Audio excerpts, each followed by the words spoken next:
and welcome back to the Jake Bequette Show podcast. I'm your host, Jake Bequette, back in the house for another great episode. We are revisiting our series, Great Men of History, and we've got a great episode for you on deck this week. First, I want to give you a heads up. I appeared on the Buck Sexton podcast, which will be live, I believe, this coming Monday. So be sure and check that out when it goes. I'll be sure and share those on social media. It's always good to get on with other conservative influencers, and whenever I have these episodes coming out, I'll make sure and let everyone know so you can like and subscribe and share those other podcasts. So let's get right into it. This week, I'm really excited to give some background on one of my favorite Americans of all time. This man lives up to the moniker Great Men of History, and that is none other than politician, warrior, statesman, President Andrew Jackson. Now, to set the table here, I'm going to give you a series of 3 quotes. After you hear these quotes, you'll probably have a better understanding of why I like and admire Andrew Jackson so much. So, the first quote is this: "I was born for a storm. The calm does not suit me." That was President Jackson describing himself and his personality. The second one is this, and this comes from Marquise James's The Life of Andrew Jackson, published in 1933. Now, I told you on the first episode, I always love going to older works of history. And the reasoning is twofold. First, I usually find them more interesting. I think historians from back in the day were better writers. They were more creative. They were more interesting. But more importantly, second, they were not self-censoring. You see with a lot of modern historians, especially these woke historians, they're essentially activists, and really anyone, except for the few brave souls out there who resist this, this pressure from people in the literary sphere.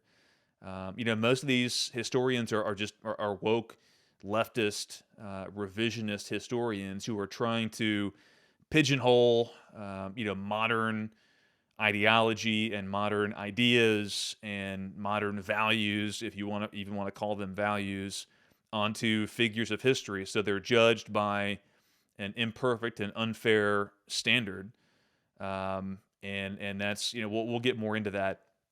It's one of the reasons why Andrew Jackson's legacy has taken a bit of a hit in recent years. He was widely regarded as one of the greatest American presidents because he was, up until the second half of the 20th century, when all these historians started losing their minds.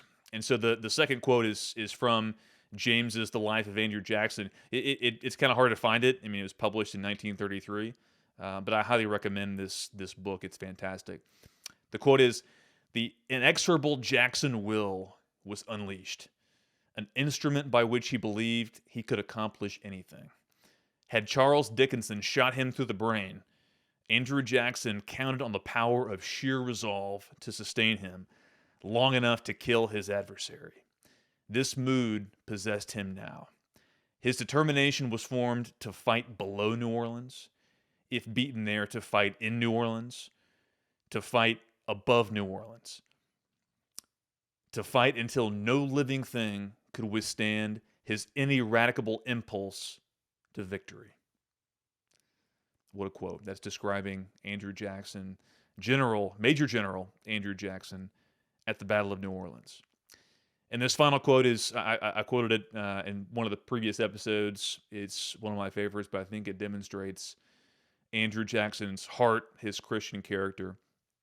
And this was in the immediate aftermath of him learning that his home, the Hermitage, had burned to the ground. This was the Hermitage to him was like Mount Vernon to George Washington. He cherished it. He spent decades building it up. And when he was president in Washington, he received news that the Hermitage had burned to the ground. His immediate reaction was this quote: "The Lord's will be done. It was he that gave me the means to build it. and he has the right to destroy it, and blessed be his name. What a powerful testament of faith and humility and conviction. I hope, for me, when I'm presented with the trials and tribulations of life, that I have the same attitude. That's a good prayer for us all. But let's dive right in to the life and times of Andrew Jackson. He was born in the Carolinas in 1767, right before the outbreak of the American Revolution. He was a young boy. One of the most vivid stories that he told for the rest of his life was when he was a youngster, and his area, his home county in the Carolina territories, the Carolina colonies. He was right there on the border between North and South Carolina. That's why I say the Carolinas.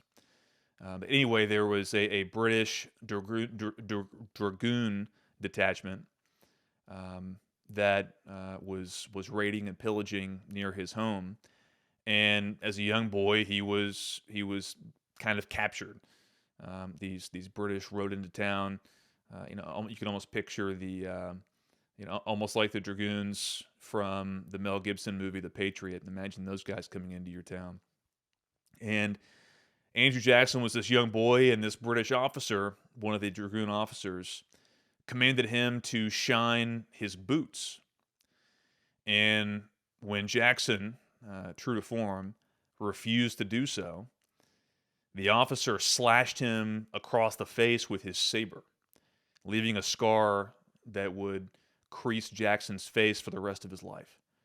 But I think that illustrates, even at the age of 10 or 11, he had that attitude, that he was protective of his homeland, that he was ferociously indignant toward his enemies, and he could take a punch.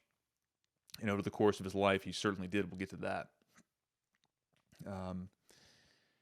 As he grew older, and he studied law, became admitted to the bar, he first kind of rose to prominence as a prosecuting attorney in the Carolina areas, was then elected as a local judge. It was around this time, as a young man, where he was married to the love of his life, Rachel Donaldson. Now, this became a touchy subject for Jackson almost immediately and throughout his life, because really the marital status of Rachel. So Andrew Jackson was a young man, and he was staying at a boarding house, and the daughter of the owner of the boarding house was Rachel Donaldson. And Jackson took a liking to her, and Rachel was in a relationship at the time. She had left her husband, and they were no longer together. There was not a formal divorce proceeding at the time. In the early days of America, it was not like it was today, where you have formal divorce proceedings all the time. With all the paperwork and everything. Long story short, Rachel and Andrew Jackson were married before Rachel was able to secure a lawful divorce from her first husband. So, throughout the rest of his life, Andrew Jackson and Rachel were dogged by accusations of bigamy. That's being married to two people at the same time, which is sinful and illegal. Of course, they didn't see it that way, and Andrew Jackson, as you might imagine, did not take kindly to anyone who even vaguely insulted his wife, and that would rear its head throughout his life. He fought many duels. We'll get to a couple of those. He killed multiple men in duels, and I'll say that most of these duels were affairs of honor because of an actual or perceived insult towards his wife Rachel. So he fought his first duel around that time, and there were more to come. I referenced Charles Dickinson in that second quote from Marquis James. Had Charles Dickinson shot him through the brain? Well, Charles Dickinson was a man who did fight in a duel with Andrew Jackson. He shot him through the chest, but that bullet did not kill Andrew Jackson, and so Jackson returned fire and killed Charles Dickinson.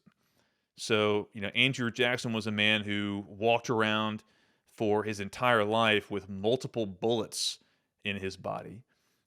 Later, when he was president, a man attempted to assassinate him. The gun misfired twice. And Jackson was the one who ended up, this is President Jackson, an old man at the time, had to be restrained before he beat to death the man who tried to assassinate him. I mean, imagine any American president being that tough. But Andrew Jackson was that man. So around this time, he starts to become a rising politician. With his wife, they move west into the Tennessee area. Jackson is elected to the U.S. House. He's then elected to the U.S. Senate. This was back in the time when United States senators were elected by state legislatures. He was elected to the U.S. Senate, and eventually he was named, he was elected actually, the commanding general of the Tennessee State Militia, which was a big deal at the time.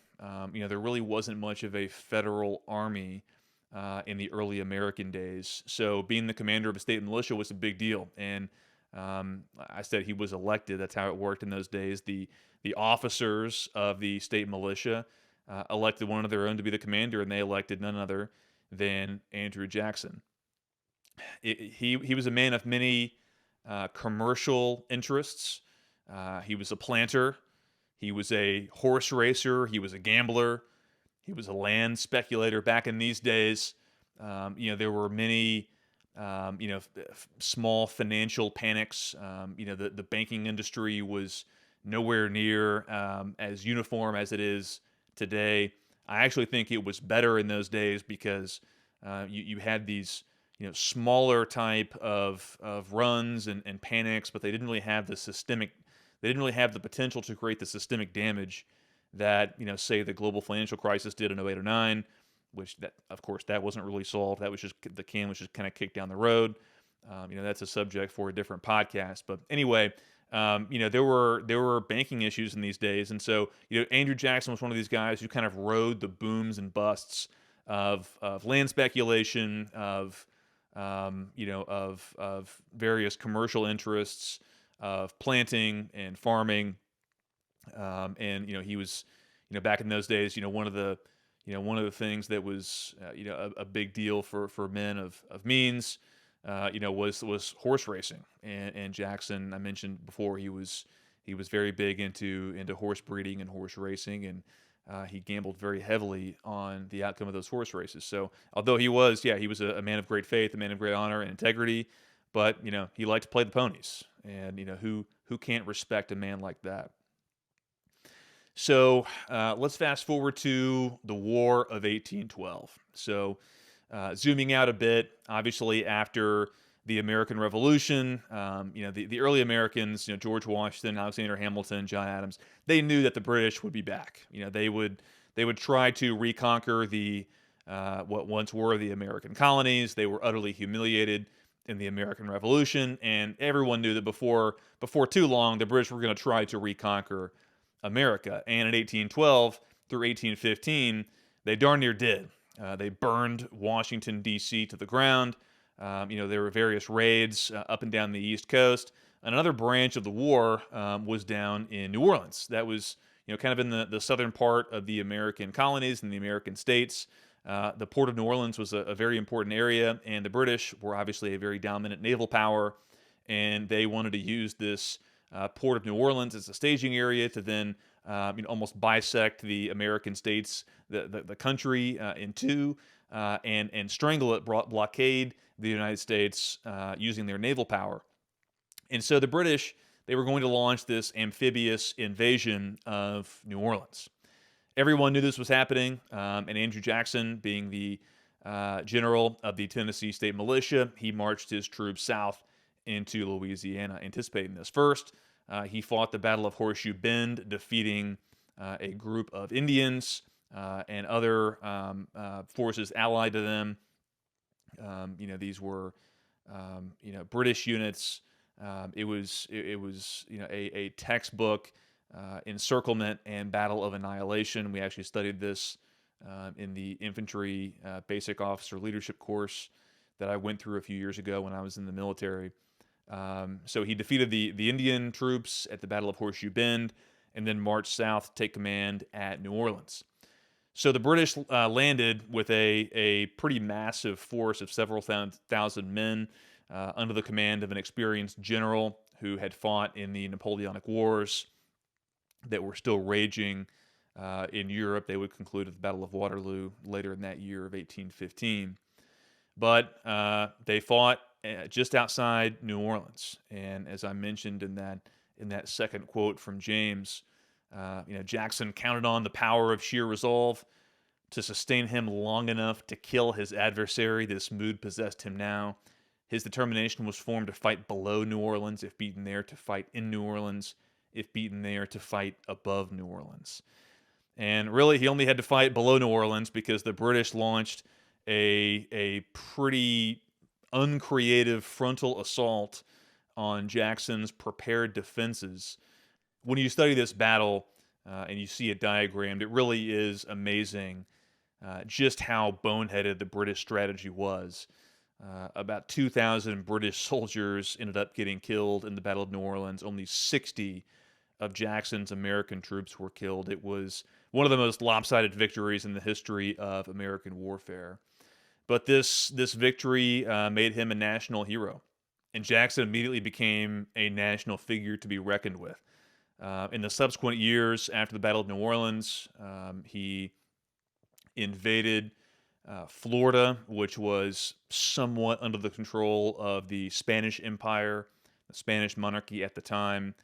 He was able to capture various forts in northern Florida, and he was able to drive the Spanish and the Indians out of those territories, and was essentially able to bring Florida into the American fold.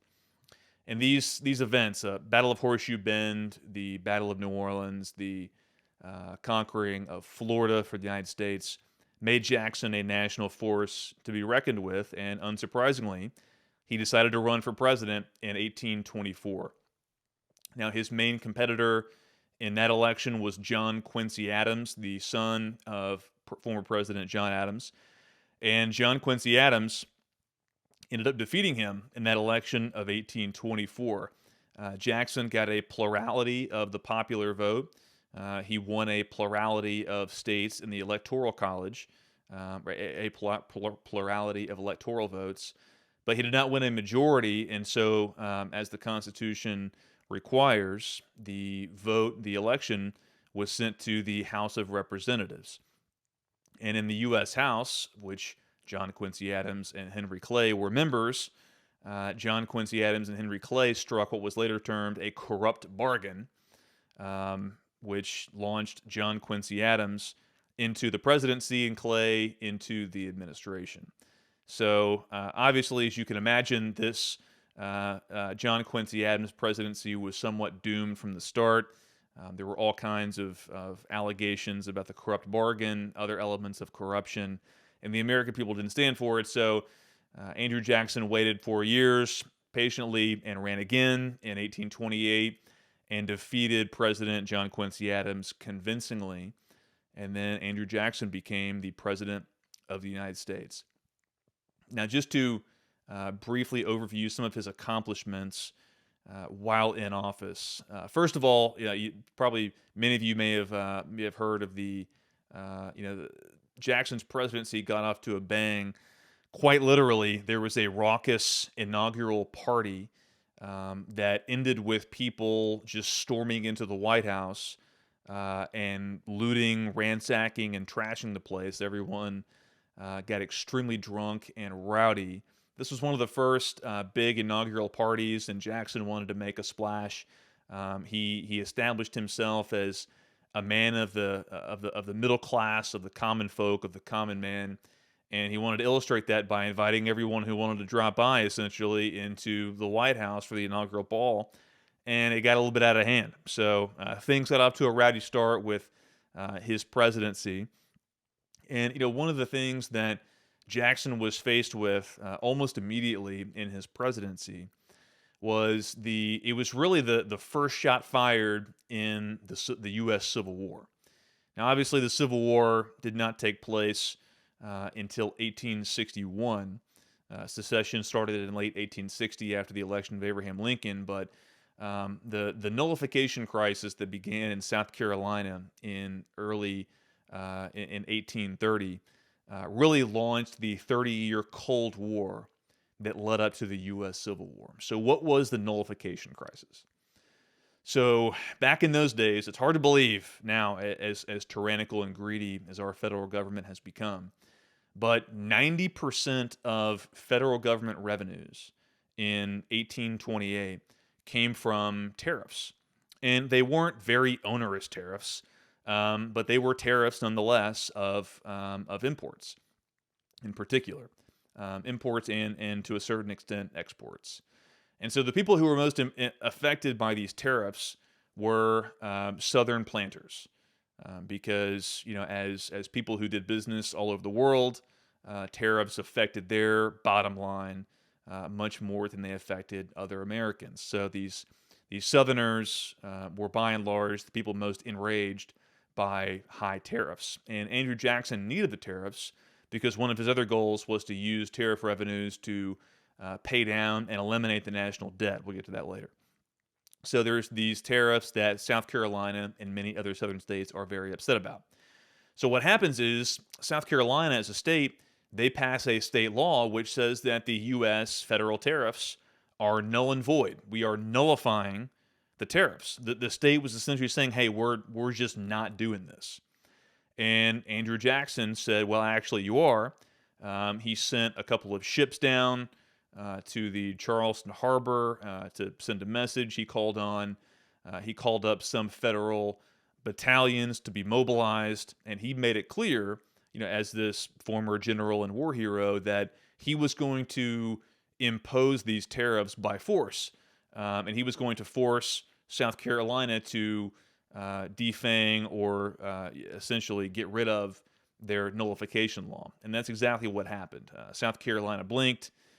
They to save face, they threw some fancy footwork. They quasi repealed the nullification law, but essentially, at the end of the day, their nullification of the tariffs were removed, and the tariffs were left in place. But really, it's a fascinating incident because it really kicked off the 30-year Cold War that led to the Civil War. I mean, I'll have to do another podcast on the Civil War. It's one of my favorite historical subjects, particularly in American history.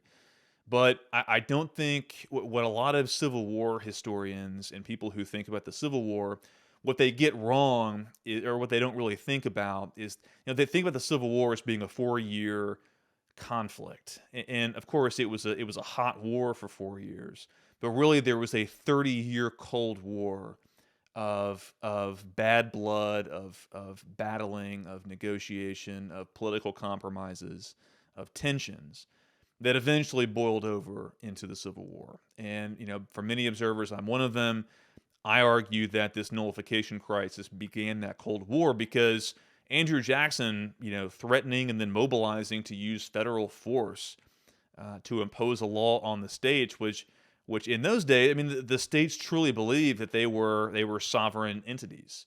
It was still left up to a lot of interpretation just how much power the federal government had to impose its will upon the states.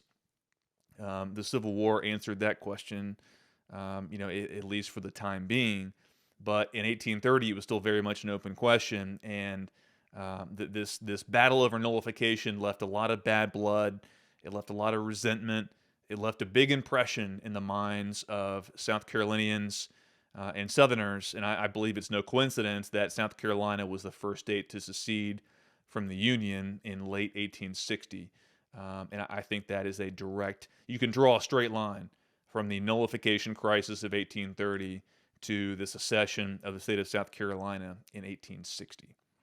So that was the first big deal of Jackson's presidency, and really the next huge accomplishment of his was the removal of the national bank.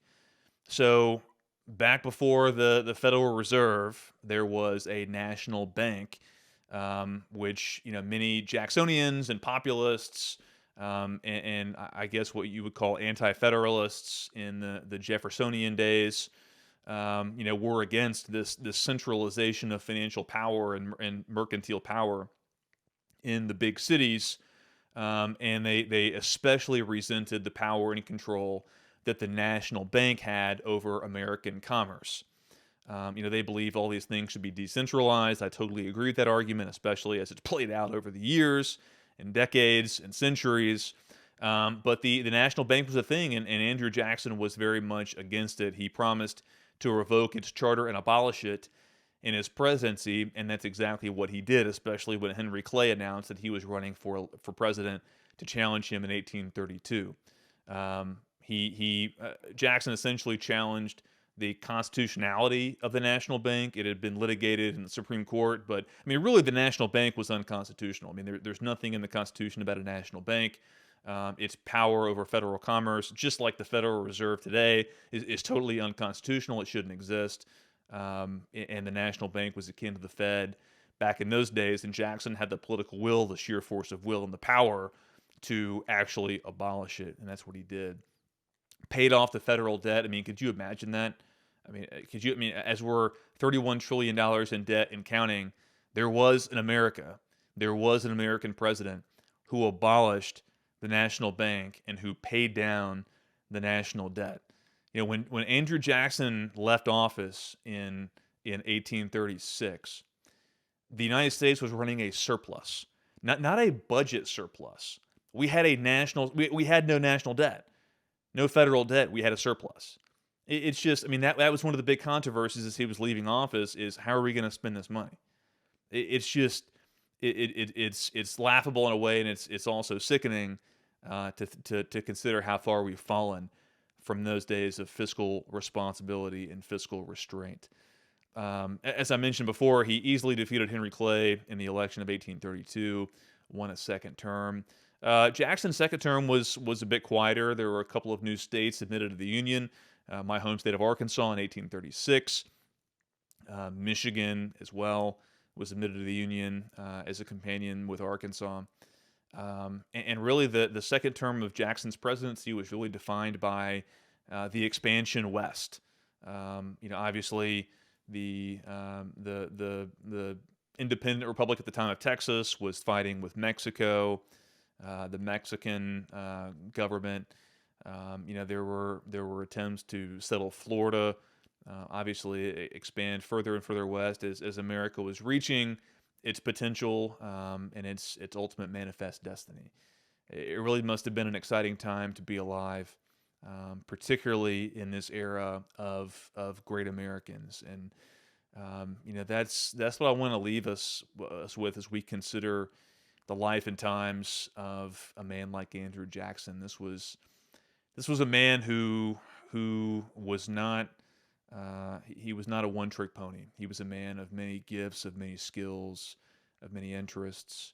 He was a lawyer. He was a judge. He was a businessman. He was a planter. He was a land speculator. He was a horse racer. He was a gambler. He was a soldier. He was a warrior. He was a statesman. He was a president.